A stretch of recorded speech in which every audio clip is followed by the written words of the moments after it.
Asoka suaranya kecil loh, Pak Asoka. Oh iya, saya pakai headset dulu ya. Ya pakai headset lah.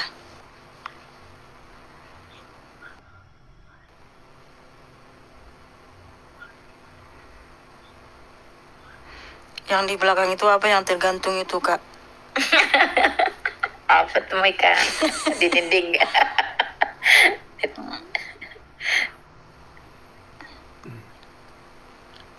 Apa sih? Hah? Ya oke, Asoka sudah? Ya, gimana? Udah jelas Silakan. Jadi dulu ada teman saya tanya saya, hanya sampai sekarang juga saya belum temukan jawaban itu. Jadi apa? Dulu kan Tuhan menciptakan manusia pertama kan Adam dan Hawa. Setelah itu kalau di ajaran saya, setelah itu Adam dan Hawa memperanakan Kain dan Habel. Bapak itu Kristen atau Muslim, Pak? Saya Kristen. Memperanakan Kain dan Habel. Dan setelah itu Kain dan Habel kan anak perempuan semua, laki-laki semua. Jadi kenapa sampai keturunan kita sekarang?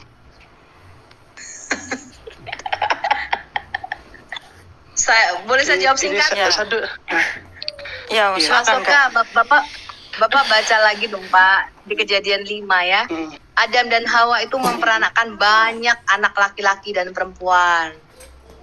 Ya. Jadi yang dicatat di Alkitab itu, Alkitab memang bukan buku sensus penduduk, Pak. Pada waktu itu jumlah manusia kira-kira 1 jutaan lebih. Cuma tidak semuanya dicatat. Yang dicatat itu hanya yang Musa mau ceritakan aja yang penting, yang mungkin menjadi sejarah daripada bapak-bapak leluhurnya yang memang mereka ceritakan dari mulut ke mulut, dari generasi ke generasi. Jadi nggak mungkin, Pak, misalnya ada 30 anak, 50 anak diceritain semua. Tetapi Alkitab jelas mencatat Adam dan Hawa memperanakan banyak sekali anak laki-laki dan perempuan. Kemudian ketika dia berusia 130 tahun, dia memperanakan Set sebagai pengganti Habel yang dibunuh oleh Kain. Jadi anaknya bukan cuman Kain, Set, dan Habel, Pak, banyak. Kemudian di Kejadian 5 itu ada silsilah tuh. Kain, Set, ya. Sampai Kenan, Yared, apalagi Metusalah memperanakan Lamed, bapaknya Sinu, sampai ke Nuh. Itu anak-anaknya banyak, Pak. Metusalah memperanakan banyak anak-anak, tapi yang dicatat di situ cuma Lamed. Lamed anaknya banyak, dicatat cuma Nuh. Nuh anaknya 3, Sem, Ham, dan Yafet. Nah, jadi ada banyak anak-anak laki-laki dan perempuan yang memang tidak dicatat. Ya. Jadi Bapak jangan bingung ya, kok bisa sampai kita sekarang. Dibaca lagi Alkitabnya ya. Iya, kalau itu saya sudah mengerti ya. Terus tuh ini yang kedua apa? Kan orang Kristen kenapa nggak percaya Bunda Maria? Maksudnya nggak percaya gimana, Pak? Kan Bunda Maria melahirkan. Saya sangat percaya Bunda Maria. Maksud? Oke, maksudnya nggak percaya gimana? Coba maksud Bunda Maria kan melahirkan Tuhan Yesus, tapi masih dibilang perawan. Dan itu yang dia bilang nggak percaya orang Kristen tuh kayak begitu. Kenapa dia udah melahirkan tapi nggak perawan, tapi masih perawan? Maksudnya gimana sih, Pak? Saya nggak mudeng itu. Bapak itu Katolik apa Kristen? Saya Kristen. Terus? Katolik. Kristen. Bapak Kristennya Katolik? Kristen. Kristen atau Katolik? Saya Kristen. Ya maksudnya orang Kristen mana yang nggak percaya Maria? Maksudnya? Iya, Bapak aneh. Bapak sendiri Kristen, masa nggak percaya Maria? Maria itu memang kok dalam keadaan. Katanya dia udah melahirkan, tapi kok masih dibilang perawan begitu. Siapa yang ngomong dia melahirkan tapi kok masih dibilang perawan itu? Temanku. Dia Kristen, teman Bapak? Teman saya Kristen juga, kita sama-sama Kristen. Saya nggak mudengi pertanyaan Bapak. Yang ngomong dia Maria setelah melahirkan perawan siapa? Kan dia bilang, loh, kan orang tuanya pernah ngomong kan? Halo? Halo, Iya, halo. mana? Iya. Maksudnya pertanyaan.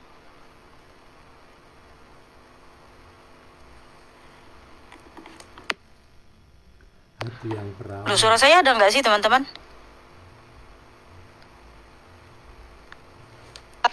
Oh, oke.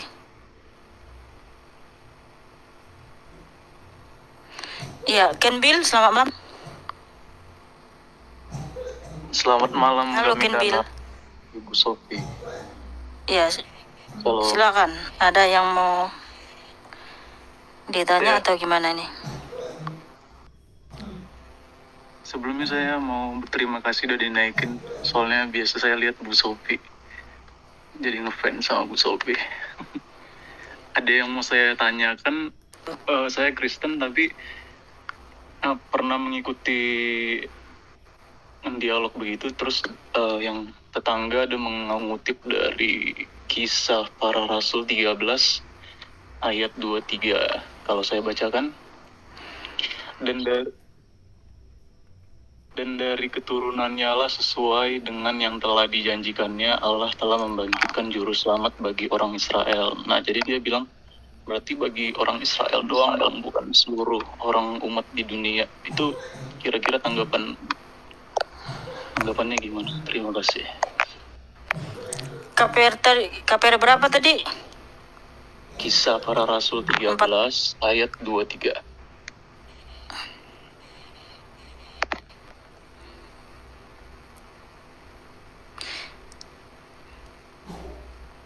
Ya, Kak Sophie mau jawab Kisah Para Rasul 13 ya? Ya, jadi ada juga banyak ya dari tempat Muslim juga yang mengatakan Yesus kan hanya bagi orang Israel. Jadi kedatangan yang pertama itu memang pertama kali dia harus menampakkan diri kepada bangsa. Dia harus menyatakan diri istilahnya, menyatakan diri kepada bangsa Israel. Kenapa? Karena memang Mesias yang dijanjikan tuh hanya bangsa Israel yang pegang nubuatannya. Bangsa lain tidak punya kitab-kitab itu. Ya, Mazmur 147 ayat 19 sampai dengan 20 dikatakan bahwa hanya kepada orang Israel Tuhan mempercayakan nubuatan itu, firman-Nya, bahwa nanti Sang Goel, Sang Penebus itu harus lahir dari keturunan Daud. Karena mereka lah yang pegang janji itu, maka pertama kali Yesus untuk menggenapi janji kedatangan Mesias memang harus menampakkan diri kepada bangsa Israel. Tapi kamu harus lihat bahwa ternyata di Kisah Para Rasul itu juga dikatakan kepada bangsa-bangsa lain pun dianugerahkan karunia Roh Kudus yang sama. Bahkan kan Petrus sempat dapat penglihatan kan? Benar ya Mikana ya? Dia lihat binatang-binatang yang haram dan tidak haram itu, ya. Kemudian Petrus mengatakan, oh enggak, aku tidak pernah makan sesuatu yang haram. Kemudian Allah mengatakan apa yang aku menyatakan halal, kamu enggak boleh menyatakannya haram. Lalu dia pergi ke Cornelius, orang perwira Itali ya kalau nggak salah ya, perwira Roma Itali. Dan perwira ini bahasa non Yahudi loh. Dan kepada Cornelius pun dan keluarganya dikaruniakan hal yang sama, yaitu mereka dipenuhi Roh Kudus, mereka pun dibaptis oleh Roh Kudus, dan mereka percaya kepada Mesias. Jadi pertama kali memang Yesus menyatakan bahwa keselamatan harus datang dari bangsa Yahudi. Tapi ingat pesan Yesus, kamu akan menjadi saksiku mulai dari Yerusalem, Samaria, Yudea sampai ke bangsa-bangsa. Dan Yesus berkata apa? Jadikanlah semua bangsa muridku sejak dia bangkit dari antara orang mati. Nah, jadi tugas Yesus adalah merebut kembali kerajaan Bani Adam, kerajaan manusia. Ini yang sudah diceraikan sama dia di Kejadian 11. Sehingga bangsa-bangsa di luar Israel tuh mereka nggak bisa kenal Allah yang sejati. Pada waktu Allah hanya menyatakan dirinya kepada bangsa Israel. Di luar Israel mereka tuh tidak bisa kenal. Mereka punya Allahnya, dewanya masing-masing. Orang Mesir punya dewanya sendiri, orang Yunani punya dewanya sendiri. Itu karena Allah sudah menceraikan mereka. Kamu baca Kejadian 11 kisah Menara Babel, dan kamu baca Ulangan 32 ayat 8 dan 9. Bagaimana Allah itu menceraikan bangsa-bangsa lain sehingga bangsa-bangsa itu menyembah berhala, mereka menjadi pagan. Di luar Israel tidak ada Allah yang sejati.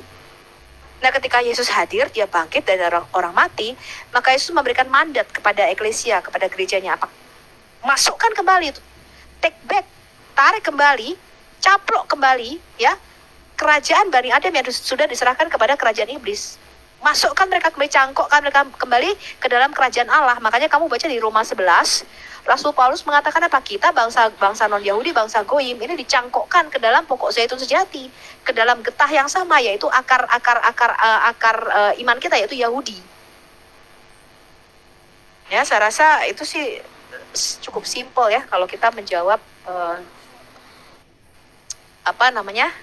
tentang kemesiasan Yesus ya, bahwa dia membeli kita dari segala bangsa, bukan hanya untuk orang Yahudi. Pak Sophie, tapi saya tambahkan ya, Bang Kanbil. Nah, memang sering juga dipakai polemikus ini untuk menyerang kekristenan, bahwa ternyata, tetapi kalau kita pahami Alkitab secara menyeluruhnya ya, betul Tuhan Yesus itu hanya diutus untuk bangsa Israel. Karena apa? Hukum Taurat kan diberikan hanya untuk bangsa Israel, bukan untuk bangsa lain. Nah, sehingga melalui bangsa Israel kita mengenal Allah yang benar. Yohanes 4 ayat 22, sebab keselamatan datang dari bangsa Yahudi menggenapi hukum Taurat, sehingga keselamatan atau berkat Abraham itu sampai kepada bangsa-bangsa lain ya, yang tertulis di Galatia 3 ayat 14. Betul sekali, Tuhan Yesus itu hanya datang kepada bangsa Israel, diutus kepada bangsa Israel, karena hukum Taurat hanya diberikan untuk bangsa Israel. Nah, hukum Taurat, sehingga Tuhan Yesus mengadakan perjanjian baru, dan oleh darahnya semua bangsa diselamatkan. Itu aja sih tambahannya. Gitu ya kan Bill ya? Baik, terima kasih Bu Sophie Kamikana. Ada banyak ayat yang saya catat juga. Nanti saya baca lagi. Ya, Begitu dibaca aja saja, semua kira-kira. Alkitab. Nanti ke... Iya, Ya, makasih kan Bill. terima kasih.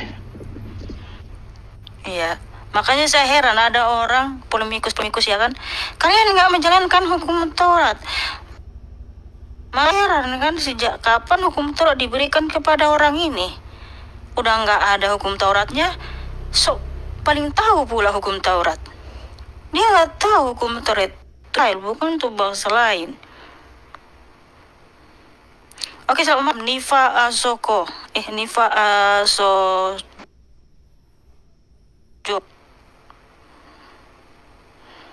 Ya, selamat malam, Bu. Silakan. Bu Mika, Yo, saya beragama Katolik. ya. Aku mau tanya, Katolik dengan Kristen Protestan sama-sama mengimani Tuhan Yesus Kristus.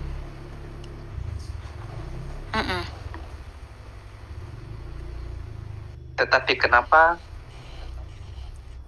peristiwa-peristiwa kejadian yang dialami oleh Tuhan Yesus Kristus hanya dijalankan atau diperingati oleh yang beragama Katolik, misalnya jalan salib, terus satu peristiwa Bunda Maria atau Dua Rosario, dan ada lagi misalnya yang saya lihat di gereja Katolik, biasanya salib itu ada patung Tuhan Yesus Kristus, bagaimana dia waktu disalibkan. Dan kalau di gereja-gereja lain, Kristen Protestan, itu hanya salib saja, tidak ada patung Tuhan Yesus Kristus yang segambar, yang seperti dia waktu disalibkan. Itu pertanyaan saya.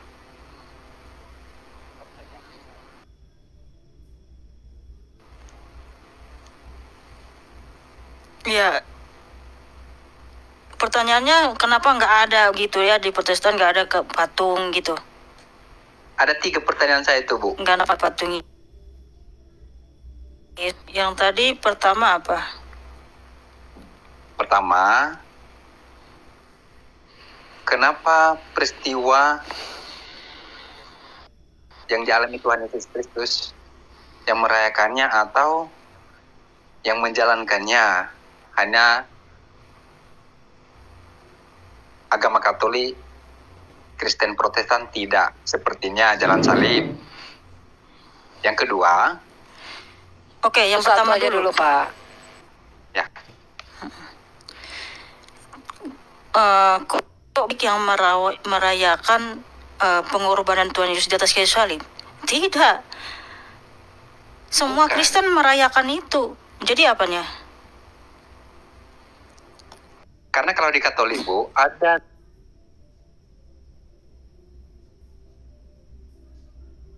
12 peristiwa penyaliban Tuhan Yesus Kristus, yaitu stasi pertama sampai ke-12 hingga sampai dimakamkan gitu. Jalan Ada peristiwa. salib itu loh yang Jalan salib yang- itu, jalan salib. Oke, saya jawab cepat ya, Pak ya. Itu Ya, Bu. hanya ritual yang memang diperingati sebagai tradisi. Itu Ya. itu tidak ada di dalam Alkitab kita. Yesus mengatakan kamu juga harus ikut jalan salib kayak aku. Yang Yesus katakan adalah kenangkanlah aku dengan merayakan peristiwa Paskah. Nah, tetapi bukan berarti kita sebagai orang Kristen kita tidak mengenang peristiwa itu. Karena itu cuma tradisi, Pak, itu ritual. Dan ketika misalnya kita ke Yerusalem pun, ke Israel, kita juga sama menyusuri Via Dolorosa itu juga tidak masalah kalau buat orang Kristen. Ya, saya pun mengenang jalan salib Yesus juga tidak ada masalah, tapi itu bukan menjadi satu liturgi di dalam gereja Protestan, karena memang Yesus tidak menyuruh kita untuk jalan salib. Ya, Yesus menyuruh kita untuk memikul kuk yang dia pasang. Karena memang nggak ada perintah itu, Pak. Untuk ikuti aku jalan salib itu memang nggak ada perintahnya. Ya, yang Yesus katakan Paskah. Jadi ada 7 perayaan wajib yang harusnya dirayakan ya, termasuk Paskah, roti tak beragi, buah sulung, Pentakosta, ya, kemudian hari raya Rosh Hashanah yang kemarin kita rayakan. Itu 7 perayaan wajib itu kalau kita mau mengikuti memperingati, itulah yang harusnya kita rayakan, yang kita ingat-ingat, yaitu Paskah, roti tak beragi, hari raya buah bungaran, dan hari raya Pentakosta. Itu baru 4, ada 3 lagi yang harus kita rayakan. Karena itu semua menggambarkan Yesus Kristus. Cuman memang untuk jalan salib itu hanya bagian dari liturgi. Dan itu sih menurut saya sah-sah aja. Karena kami di Protestan pun kalau ke Israel atau Yerusalem juga melakukan jalan salib, gak masalah, Pak. Ya maksud saya, tapi kenapa di Kristen Protestan itu mesti itu dihilangkan suatu peristiwa yang penting loh itu, Bu? Gak dihilangkan, Pak. Kami merayakan Paskah. Jadi- Tapi tidak, maksudnya kayak hilang dia, soalnya nggak pernah mengadakan suatu acara atau upacara jalan salib itu, peristiwa jalan Enggak. salib itu. Kenapa misalnya contohnya gini, bukan Memang itu seperti yang liturgi dulu kan. gereja saja. Itu kan liturgi gereja. Kalau saya di gereja karismatik, gereja modern, kami nggak melakukan itu. Tapi kalau di gereja Kristen Ortodok, mungkin mereka masih melakukan ritual jalan, mengenang Yesus di jalan salib. Harus benar-benar jalan, harus ada yang pikul salibnya. Ya itu menurut saya sih cuma bentuk penghormatan aja ya kepada penderitaan Yesus. Tapi nggak ada perintah itu, Pak, bagi Yesus untuk kita kenangkanlah aku dengan cara kamu ikut jalan salib sama aku, sih nggak ada. Itu hanya menghormati saja, bentuk penghormatan gereja kepada sengsara, wafat, dan kebangkitan Yesus.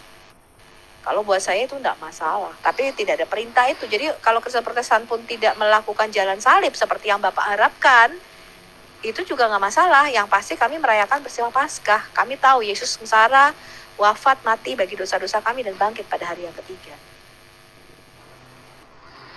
Gitu ya, Pak ya? Ya, itu sudah jelas ya. Udah jelas. Tadi nomor 2 apa lagi, Bang? Terus 2, itu yang kedua, sama halnya dengan juga peristiwa Rosario yang ke Bunda Maria. di Katolik ada namanya itu doa rosario atau mengenang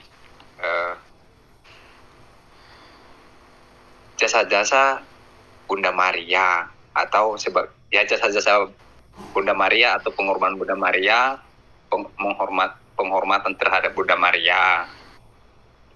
Itu di Katolik ada namanya rosario.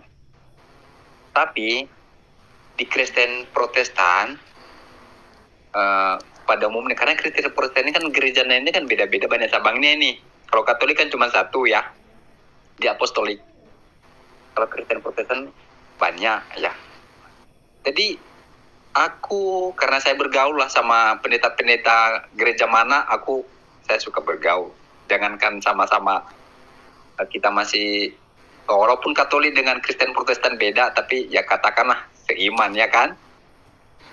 Ya jangankan sama seiman lah, yang berbeda iman aja, misalnya ya orang yang beragama Islam. Dan pertanyaannya, Gitu. Pak, langsung ke pertanyaannya aja, Pak. aja langsung. Oke, nah, jadi di Katolik itu ada namanya peristiwa rosario. Terus Rosario bukan kalau di peristiwa loh Kristen Pak, nggak itu kan ada. doa.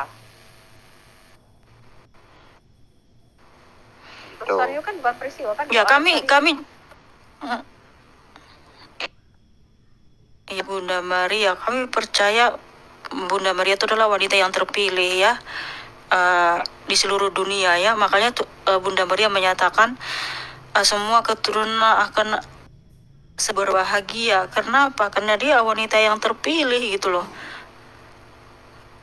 Kami percaya Bunda Maria itu wanita yang paling berbahagia di dunia ini karena dia dipilih Tuhan Yesus. Karena melalui Bunda Maria Mesias datang. Tapi ya memang di Protestan nggak seperti di Katolik sih.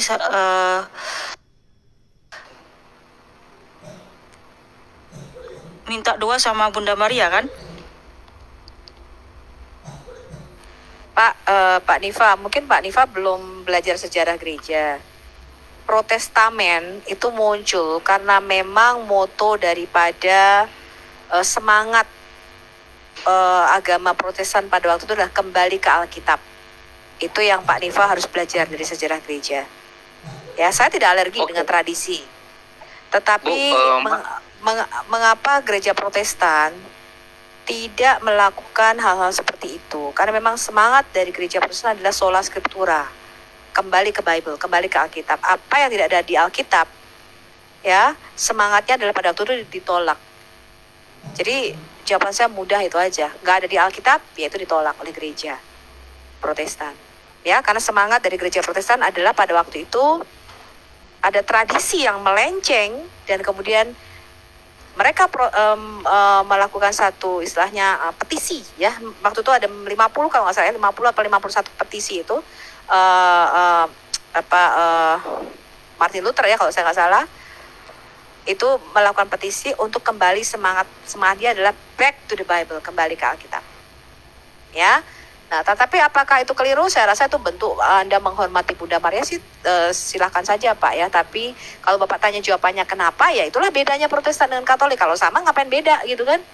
Memang kami tidak melakukan ritual berdoa kepada Maria karena memang Alkitab menyatakan hanya ada satu mediator. Ya, hanya ada satu pensyafaat. Kita nggak boleh berdoa lewat mediator lainnya. Kita nggak boleh berdoa lewat malaikat. Misalnya kita meminta kepada malaikat Mikael, malaikat Gabriel, malaikat Rafael. Kita tidak boleh meminta kepada santo ataupun santa, kepada orang-orang kudus. Tetapi Alkitab mengatakan hanya ada satu mediator antara kita dengan Allah, yaitu Yesus Kristus. Maka Yesus kalau dia mengatakan berdoalah di dalam namaku, mintalah kepadaku. Dan memang kalau saya boleh jujur, itu nggak ada di dalam Alkitab kita. Jadi semangat Protestamen adalah Protestamen, artinya dia kembali ke Testamen, kembali ke Alkitab. Apa yang di Alkitab tidak ada, itu tidak kita lakukan di dalam gereja gitu. Mereka kalau gereja saya sudah lebih ini lagi Pak, kita semangatnya kembali ke gereja mula-mula di Kisah Rasul. Nah, itu gereja saya. Jadi kembali murni seperti gereja mula-mula ketika para rasul membangun gereja, itulah semangat yang kita ambil untuk belajar Alkitab, bertekun seperti gereja mula-mula. Seperti itu sih Pak. Saya rasa ya itu bedanya sih Pak, kita saling menghormati aja. Boleh saya tanya balik Bu? Iya betul. Boleh saya bertanya kembali? Iya, silakan. Tadi ada dua yang mau saya tanya Ya.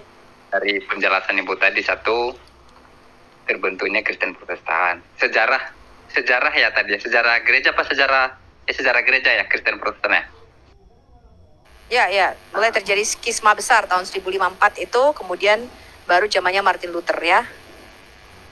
Aku mau tanya Bu, mana yang duluan terbentuk, gereja Katolik atau gereja Protestan? Gereja itu pertama-tama disebut ortodoksi. Kalau Bapak baca Kisah Para Rasul, tidak ada yang namanya Katolik atau Protestan. Katolik itu artinya gereja yang am. Gereja yang Oh, gitu. am itu artinya menyeluruh. Di agama Protestan pun, Kristen Ortodok juga menggunakan kata am, Pak. Gereja yang satu dan am. Jadi Bapak harus belajar lagi skisma tahun 1054, di mana perpisahan antara gereja Ortodok Timur dengan gereja Katolik. Kemudian pada zaman Martin Luther terbentuknya Protestamen. Nah, itu Anda belajar lagi. Mungkin kita nggak ada waktu kalau untuk bedah sejarah gereja di sini. Ya, karena di sini kita menjawab pertanyaan-pertanyaan dari Muslim. Ya, Lah, nanti maksud saya Bapak kan- belajar lagi. Mau saya kan begini, bukan? Ya mungkin kalau sejarah itu ya saya sih belum paham lah sampai sejauh mana sejarah itu. Cuma yang sekarang ini kelihatannya hanya Katolik dengan Kristen Protestan kan ini sudah kelihatan nih, udah terang-terang kena. Yang kutanya itu, apakah Ya, sebelum itu tadi udah mana yang terbentuk Katolik, apakah Kristen Protestan tadi gitu? Itu yang maksudku. Pada waktu itu gereja Kalau misalnya gini, maksud saya gini, gereja Barat kalau Bu, dan gereja Timur.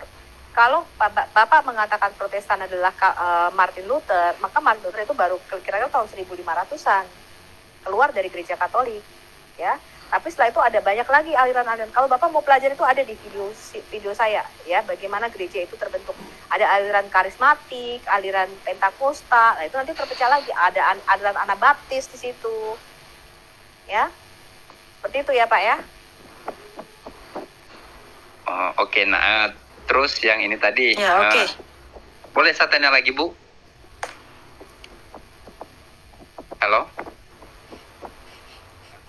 Boleh saya bertanya lagi? Ya, silakan satu lagi ya. Tadi satu lagi apa mengenai, ya satu lagi apa tadi itu?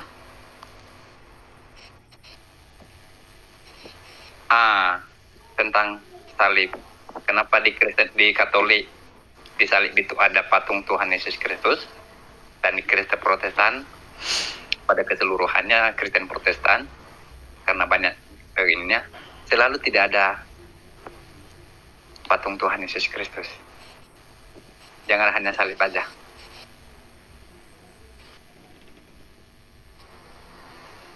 Di dalam Alkitab nggak ada, Pak. Di dalam Alkitab nggak ada suruh bikin salib pada patung Yesus sih Pak. Itu aja jawabannya Ya. simple. Di gereja saya bahkan Iya. bukan hanya patung Pak. Di gereja saya tuh salib aja nggak ada. Jadi gereja saya tuh simbol salib aja nggak ada.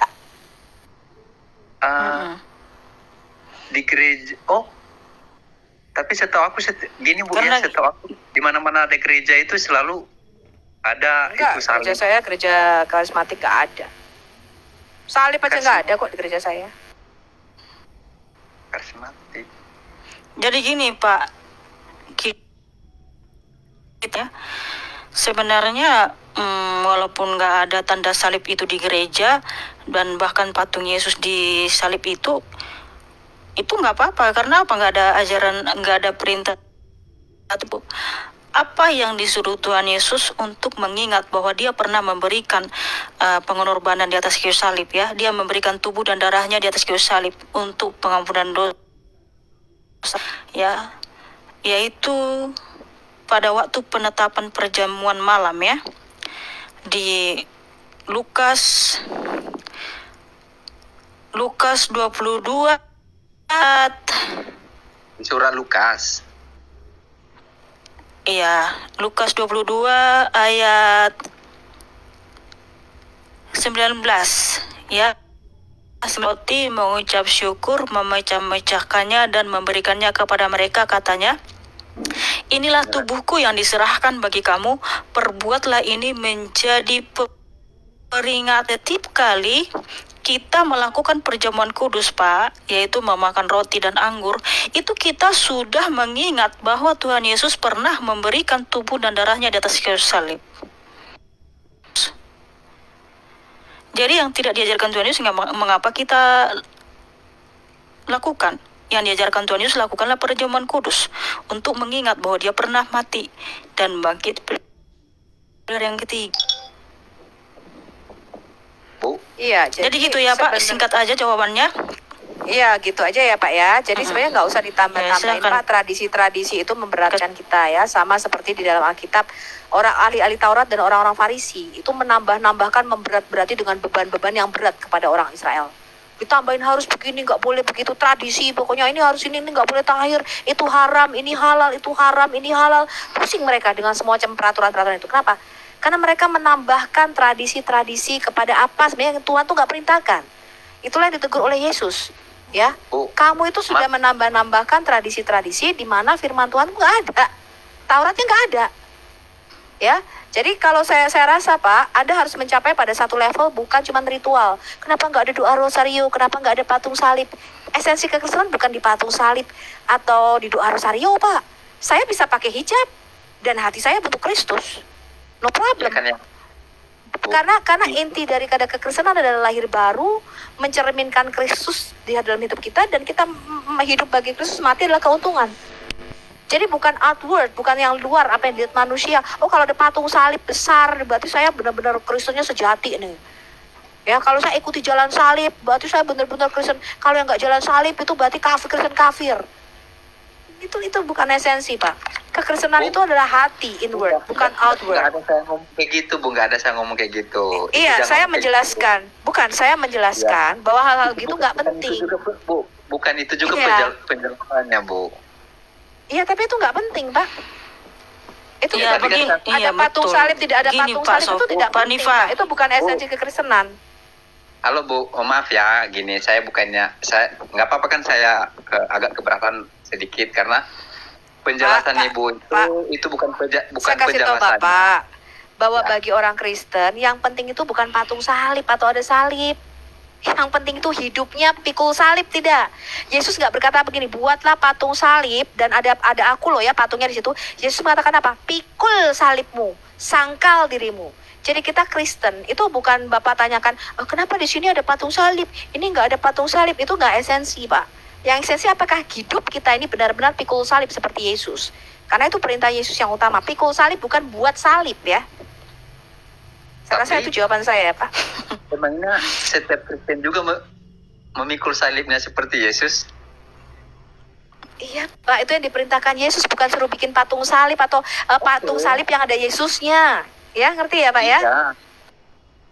Tapi gini, Ibu, saya nggak puas dengan cara itu. Bukan itu maksudnya dia itu, Bu. Bukan itu penjelasan Ibu itu dia tidak pas pada. Ya, Bapak tadi kan Wikana sudah mengatakan, kami memang tidak dilahirkan untuk memuaskan semua orang. Jadi kalau Bapak nggak puas, nggak masalah juga buat kita. Ya? Iya, benar. Cuman ya, Ibu mengartikan itu salah, Bu. Bukan itu artinya. Kok salah? Kan, Ya, Ya. salah silakan. Kalau buat saya kekristenan itu bukan kamu harus ada salib atau di salib itu ada patung Yesusnya. Kekristenan buat saya adalah pikul salib. Karena saya di gereja saya, dari saya Kristen lahir baru udah lama loh Pak, belasan tahun. Tapi saya pindah-pindah gereja dan tiap-tiap gereja itu mostly ya, kebanyakan dari gereja yang saya tempati sekarang ini nggak ada salibnya sama sekali gerejanya. Salib aja nggak ada Pak, apalagi patung. Pak, saya mau tanya Bapak sekarang, maaf nih, umur berapa?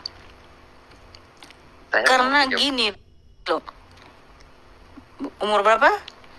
Saya umur 35 tahun. 35. Ya. Kenapa, Bu? Soalnya gini loh, di umur 35 tahun masih menanya tentang kenapa enggak ada gambar patung. Dulu waktu saya masih puber-puber ya, saya pernah bertanya gitu di dalam gereja, kan ada disuruh pertanyaan. Saya tanya gini kan, kok nggak ada salib di sini? Saya tanya gitu kan, waktu kami ada di gereja itulah ada disuruh bikin pertanyaan. Jadi saya tanya, kenapa di gereja ini enggak ada gambar salib, enggak ada gambar gambar patung. Tuhan. Itu pertanyaan saya dulu waktu saya masih belum tahu tentang Alkitab. Tapi setelah saya tahu Alkitab, saya pelajari. Oh alah, ternyata saya sudah paham. Jadi kita baca Alkitab, Pak. Bu, Dibaca Alkitabnya. ya saya juga ada baca Alkitab. Terus saya juga tidak pernah menemukan gereja yang tidak ada salibnya. Saya aslinya dari Nias. Saya pernah ke Pekanbaru, Medan, di Batam, Jakarta, Bangka Belitung. Saya tidak pernah melihat gereja di daerah yang saya pernah jejaki yang nggak ada salibnya. Makanya tadi kok bisa ada gereja yang nggak ada salibnya. Nah, kedua, Banyak soal Pak. yang tadi- Saya ke gereja kalau saya pas di Jakarta pun, di Jakarta saya ke gereja, di gereja nggak ada salibnya Pak. Adanya malah malah alat-alat musik, nggak ada salibnya di sana. Lampu-lampu adanya malah. Salib aja nggak ada. Adanya alat-alat musik itu. aku nggak pernah ngelihat gereja yang nggak ada. Ya, sekarang Mungkin saya tahu, Bapak belum pernah ke gereja saya ya. Iya, soalnya yang saya tahu itu Bu, misalnya gereja Protestan kan ini banyak nih. Misalnya AKBP, GBI, GP Kris, terus Pantekosta, GBI. Dan setahu saya biasanya di gereja mereka itu selalu ada salib. Hanya perbedaannya kalau saya masuk ke gereja aku, ada salib dan ada patung Tuhan Yesus. Makanya aku tanya tadi. Soalnya aku pernah menanyakan sama seorang teman aku juga, dia seorang pendeta, dan dia nggak menjawab. Enggak, lagian saya juga mau tanya nih, Pak. Menyinggung Bapak. Ya, Iya. Ya Bapak pikir Karena sendiri gini lah, loh, masa sudah kamu buat 35 tahun masih nggak ngerti sih jawaban kami yang penuh diplomatis Iya. ini. Harusnya bisa mikir sendiri Lagian Pak. juga bahwa saya tanya sama jawaban kami Bapak. itu sangat halus loh ke Bapak. Silakan Bu, Ya, tanya, Bapak Bu. pikir Kita sendiri aja. bisa saling ini Bu, tanya Ya, Bu, silakan Bapak Bu. pikir sendiri saja. Bapak kan sudah 35 tahun. sama Harusnya. Bapak. Makanya saya Baik, juga heran ya. Ibu Irana silakan tanya Bu. Mau nanya apa sama saya silakan. Siapa tahu saya bisa ini apa? Apa lagi? Mau Ibu mau nanya Iya, apa? saya tanya sama Bapak. Bapak bikin gambar salib terus ada patung Yesus di situ. Disalib terus selama-lamanya ya. Padahal dia kan sudah nggak disalib itu lagi, udah bangkit. Makanya tidak ada dalam Alkitab Tuhan Yesus suruh bikin patung. Iya, kan Yesus sudah nggak disalib, Pak. Kalau Dengar kita nggak bikin, sih? ada Kenapa salib, di sini- ada patungnya Yesus masih mati dong di situ. Lah padahal kalau mati Yesus nggak bangkit, nggak ada Kristen.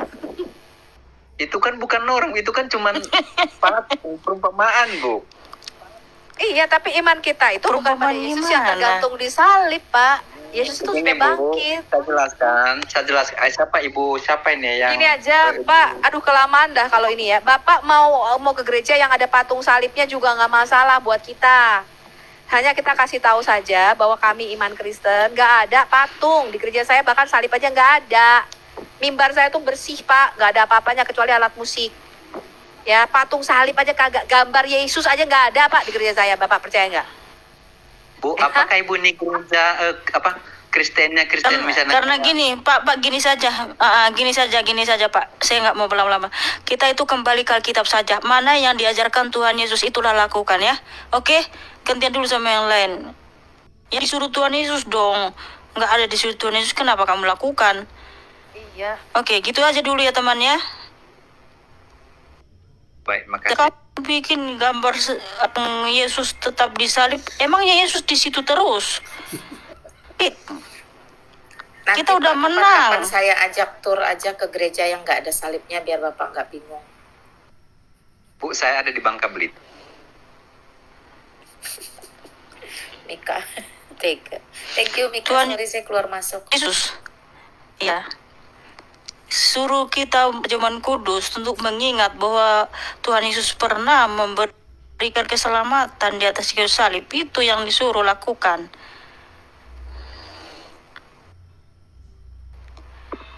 Sopi, pikul salib itu. Selamat malam Vicky.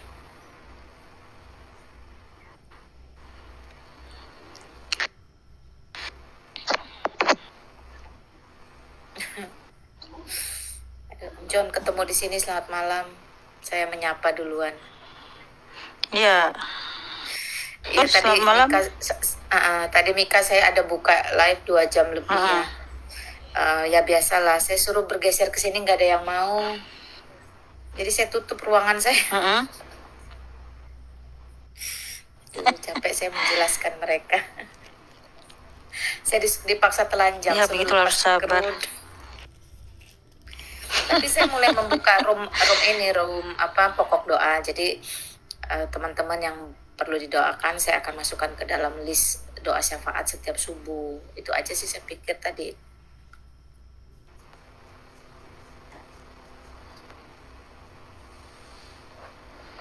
Oke. Ya.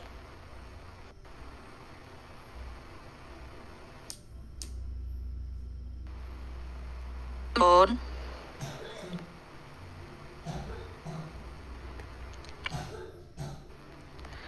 Vicky. Loh, Vicky nggak ada suaranya dari tadi. ya, Dia bisa apa?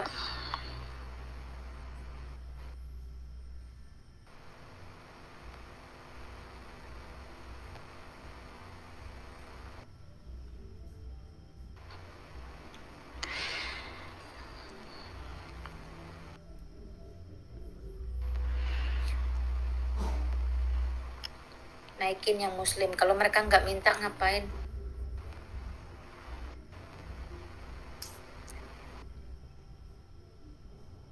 Adi mau bertanya silahkan itu Mika. susah lihat nih. Halo, Kak. Halo, Shalom. Malam. Aku dulu ya. Halo, selamat malam. Oh ya, Ya, Shalom semuanya, Mbak Mika, salam kenal. Saya Kristen ya. ya salam kenal. Saya ingin bertanya tentang kembali ke Perjanjian Lama, tentang hakikat dari perolehan berkat ya. Perolehan berkat tadi ada membahas tentang Kain dan Habel, kemudian masuk ke Esau dan Yakub ya, di mana tentang berkat yang diterima oleh Yakub ini dibahas, yang diterimanya karena perbuatannya. Kalau kita lihat sebenarnya itu bagaimana kebenaran atau menurut kita benar atau tidak, atau kehendak Tuhan lah yang jadi atas perbuatannya, atau bagaimana. Karena kalau kita lihat, dia untuk memperoleh berkat itu, dia mengambil hak kesulungan dari kakaknya. Dan Yakub menjadi salah satu bapak bangsa Israel, nenek moyang Israel. Artinya dari nama Yakub inilah tertulis perjanjian dari Tuhan. Tapi dengan cara yang menurut kita, apakah itu bisa dibenarkan atau bagaimana? Itu kira-kira bagaimana tanggapan Mbak Mikaela? Terima kasih.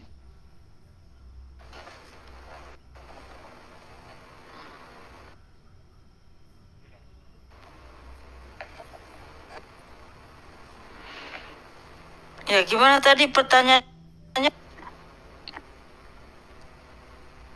Yakub itu kan ngambil berkat anak berkat anak sulung. Cara mengambil berkatnya itu apa dibenarkan?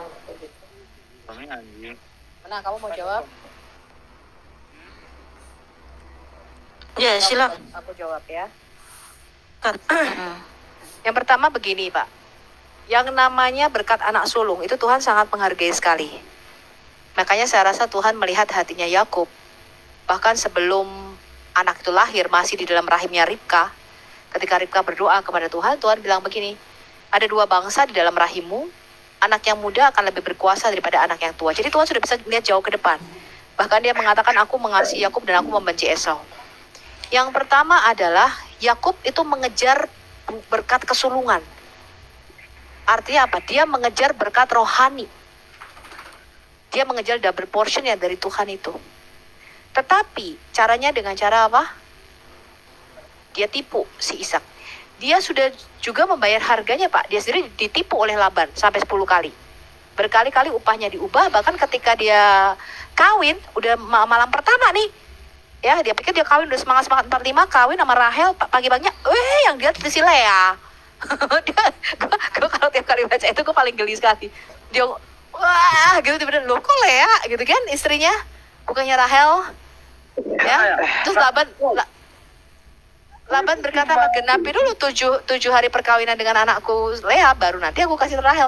Tapi kamu harus bekerja lagi padaku 7 tahun untuk mendapatkan Lea. Jadi dia ditipu berkali-kali. Akhirnya apa yang dia tabur pun dia tuai begitu. Dia nipu, dia ditipu orang juga. Tapi yang Tuhan lihat, saya rasa dalam hal berkat kesulungan adalah Yakub itu lebih mengejar berkat rohani. Bahkan ya, kalau ini suara siapa ya? Bahkan kalau Bapak baca di dalam dalam ini Yahudi ya, yang mendapatkan kekayaan Ishak itu lebih banyak ke Esau. Esau itu kekayaannya diberikan semua dari Ishak. Yakub itu mendapatkan janji doang, tanah Kanaan. Ya, jadi Tuhan lebih melihat apa? Karena dia mengejar sesuatu yang rohani. Dia menganggap berkat kesulungan ini sebagai sesuatu yang harus ditangkap dari Tuhan. Bahkan Bapak tahu ya, Yakub ketika pergi dari rumahnya ke Laban, dia bawa tongkat doang. Bahkan dia ngomong apa? Ketika dia di Kejadian 28, dia mimpi lihat sulam atau tangga Yakub itu dari bumi ke surga. Yakub bilang apa? Kalau memang engkau Allah yang aku sembah, engkau akan menyertai aku. Ya. Dan engkau membawa aku pulang kembali ke rumah ayahku dengan selamat, maka engkau akan menjadi Allahku. Bayangin, dia itu keluar hanya dengan membawa tongkat loh Pak. Gak bawa apa-apa. Basically ya baju nempel-nempel aja. Bawa tongkat doang. Dia pulang istrinya 4 Pak. Anaknya 11 pada waktu itu Benyamin belum lahir. Pada waktu dia pulang. Yusuf paling kecil. 12 sama yang perempuan Dina. Dia bawa ternak begitu banyak, bahkan menjadi berapa pasukan pada waktu itu dia menemui Esau, betul? Bagaimana tidak Tuhan memberkati hidupnya dia? Jadi dia lebih mengejar berkat ke berkat rohani itu, dan berkat rohani itu dimanifestasikan dengan apa? Akhirnya Tuhan memberkati dia secara jasmani. Karena dia mengejar, sama seperti Salomo. Salomo mengejar hikmat, akhirnya apa? Kekayaan di tangan kanannya, kehormatan dan panjang umur di tangan kirinya. Karena dia mengejar sesuatu yang rohani jauh melebihi berkat-berkat materi. Ya, saya rasa sih itu jawaban saya, bisa saya tambahkan.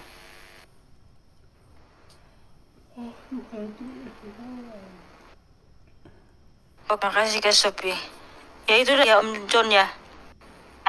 Iya Mbak, tapi dari caranya itu memang kalau menurut Bu Sophia, tapi memang tidak dibenarkan cara demikian untuk memperoleh berkat ya Mbak. Walaupun kita memang niat pengen mendapatkan berkat dari Tuhan, harus jalannya yang benar, bukan Mbak?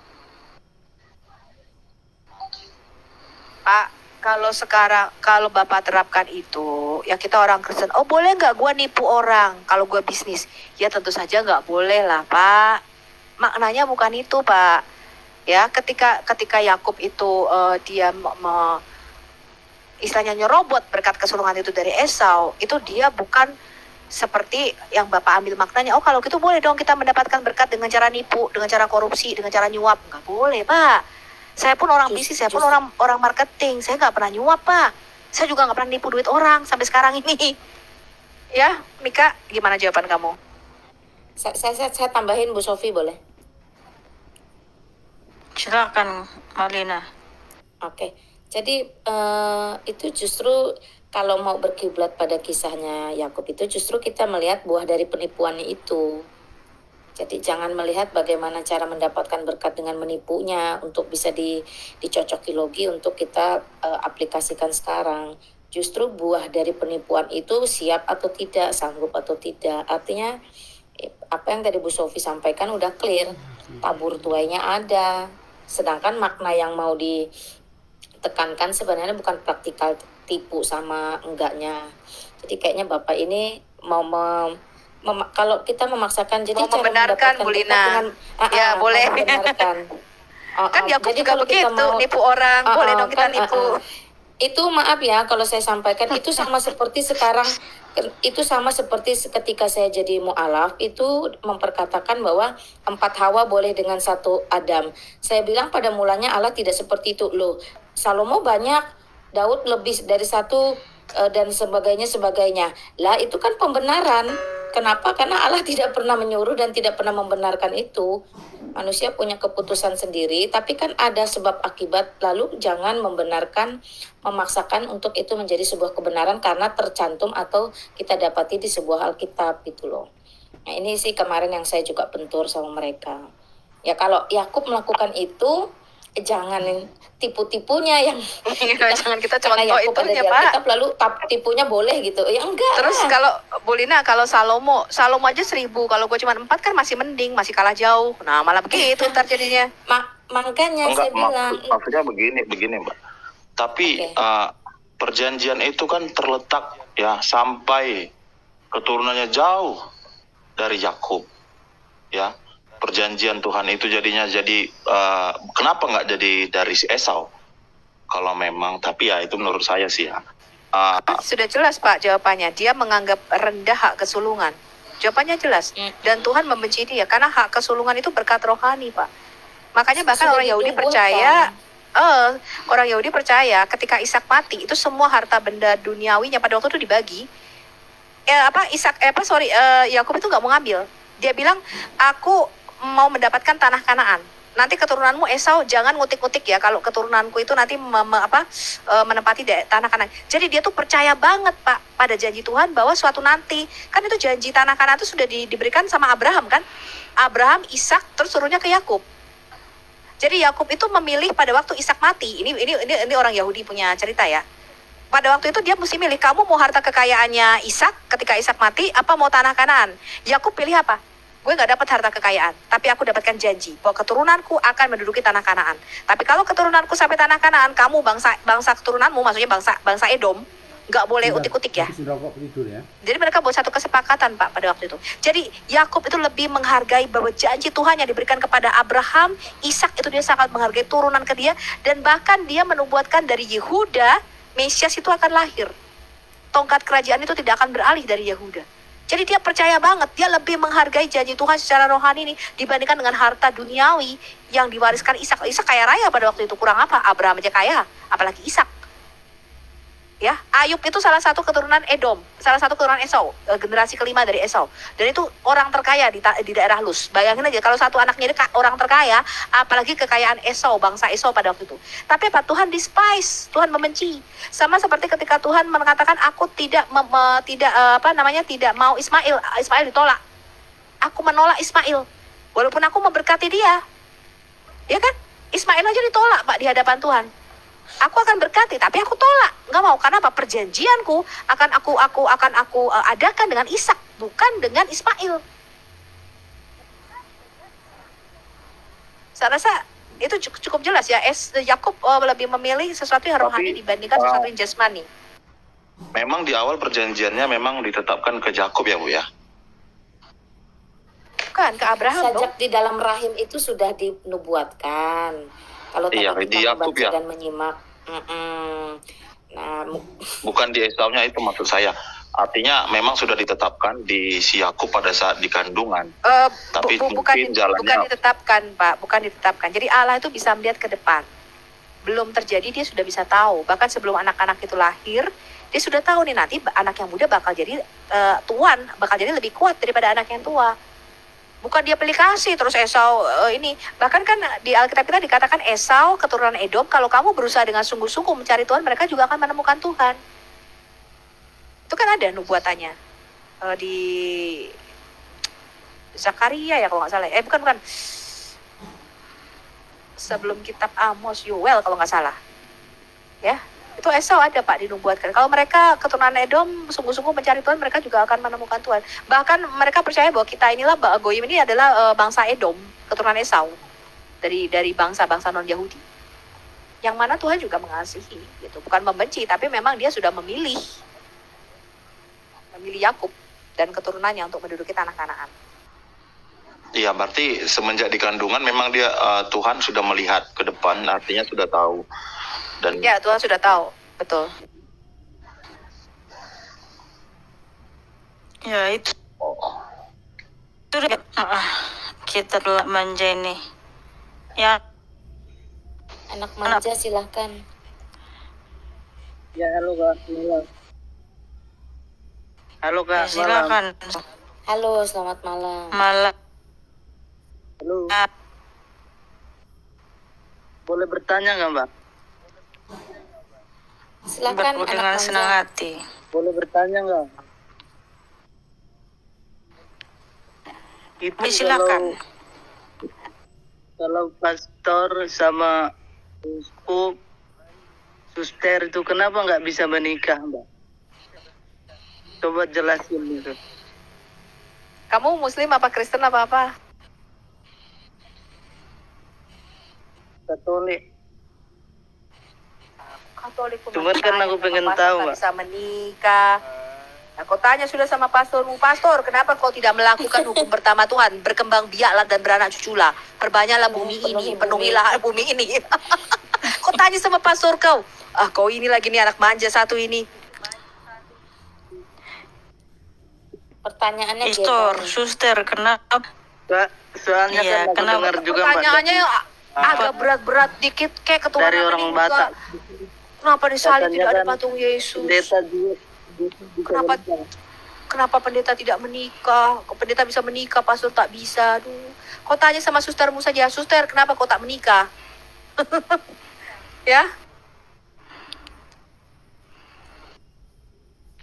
Kita kan pengen tahu, Mbak. Terlalu lemah.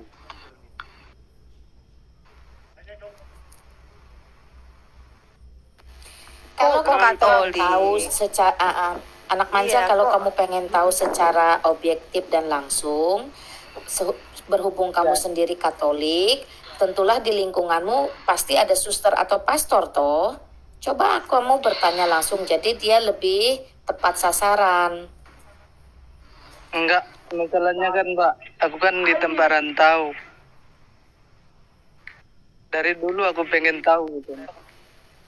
Oke, aku jawab singkat ya. Mereka memang mengabdikan dirinya khusus untuk melayani Tuhan. Jadi mereka memilih hidup selibat, tidak menikah, karena pengen full supaya konsentrasinya nggak terganggu. Ngurus anak, ngurus suami. Kalau suster enggak, ngurus anak orang, ngurus pasien. Jadi mereka lebih kepada sesama. Memang hidup mereka itu pilihan mereka. Dan Yesus mengatakan itu tidak keliru. Kalau memang itu pilihan hidup kamu, asal apa? Jangan berzina yang penting. Ya kan? Kalau mereka memang kuat hidup melajang, hidup selibat, nggak menikah, hidup untuk Tuhan, ya nggak usah diurusin. Aduh, gue pusing juga nih sama satu kau ini. Emang kenapa kau minat kah jadi pastor? Hah? Aku nggak yakin kau bisa hidup melajang. Takut nggak nikah juga, Mbak. Hah? Apa?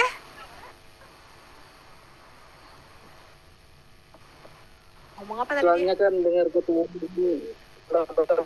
Kamu tuh ngomong jangan sambil kumur-kumur sambil minum kek. Ngomong yang jelas, jangan kau ngomong sambil nggak denger, nggak kedengeran kau ngomong apa.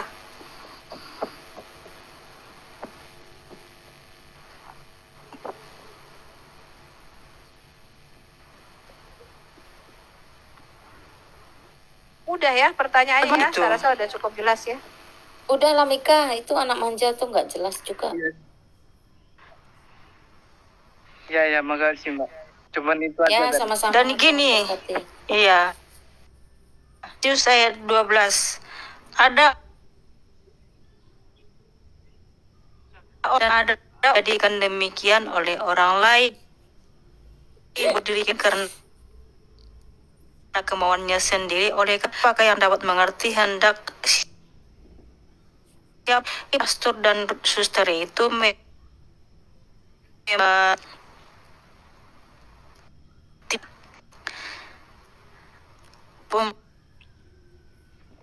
untuk kerajaan surga gitu. Jadi kepada terus Mika, kamu seumur nge-lag loh, Mika. hidupnya. Iya nih, gimana nih? Iya putus-putus nge-lag. Akhirnya Yang anak manja kalau sudah selesai ada lagi atau bagaimana? Saya coba bantu pandu. Soalnya kan, selesai. Mbak, aku pernah baca Injil kan katanya beranak cucu lah dan bertambah banyak lah. Itu Tadi kenapa sepertinya pastor? nah itu tadi barusan dibacakan Mika Saya itu. sudah kasih Memang dalilnya. ada yang terpanggil untuk sendiri supaya bisa melayani sepenuh hati. Itu tidak berdosa, tidak bersalah. dengan catatan memang dia hidup kudus dan mengkhususkan hidupnya untuk melayani Tuhan. Itu udah barusan dibacakan Mika ayatnya. Oh iya, ya. Oke Mbak, makasih. Ya. Ya. Jadi ada dasar Alkitabnya bagi yang memang mau melajang. Kawin, nah. Iya, melajang pun gak apa-apa, asal jangan berzina gitu. Kawin sudah, nggak kawin juga nggak apa-apa ya. Tapi Alkitab sudah tegaskan kalau tidak tahan lebih baik menikah. Jadi jangan coba-coba, karena itu Jika pergumulan satu seumur orang hidup. istri ya, kau jangan macam-macam kok 4 ya. Zakir naik, shalom.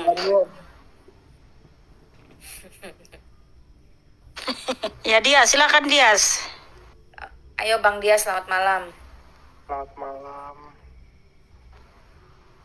Sepertinya ada yang bertanya-tanya tentang beranak cucu lah ternyata ya. Ada suara? Halo. Silakan. Cek. Iya Bang Dias, udah cukup. Yuk lanjut. Oh. Enggak sih, cuma pengen apa ya? Akhirnya tadi dia gimana ya, anak manja tadi. Pertanyaannya, dia kan karena dia Katolik, kita Protestan, jadi kirain kita udah mulai nyerang dia tuh. Enggak. Dia mau ditanya enggak? Kenapa? Kamu ada yang mau ditanya enggak? Enggak sih, cuman mau